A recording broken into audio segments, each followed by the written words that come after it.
Ja Osku liikkeellä. Osku ottaa tuon tulkolaidan kautta vauhtia. Siellä on parempi pito, koska jahas, nyt kaveri jäi sinne lähdölle. Otetaanpa se mukaan sieltä.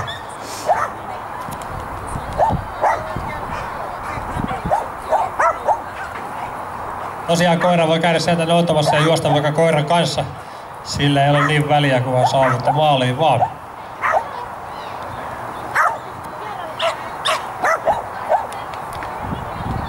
Ja näin Osku pääsi kans vauhtiin. Nyt päästään tästä yleisöhoukutuksesta ohitte. Joo, noin. Se oli...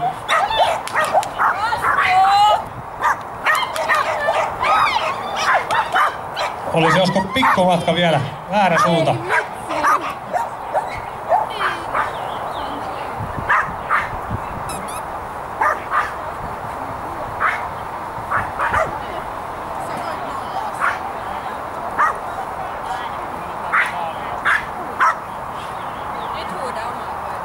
Ei saatu aikaa Oskulle vielä. Oskun pitäisi saapua maaliin, että saadaan kello pysähtymään.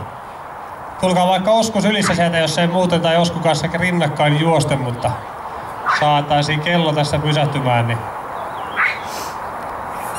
Oskun pitäisi käydä läpyt heittää täällä maalialueella.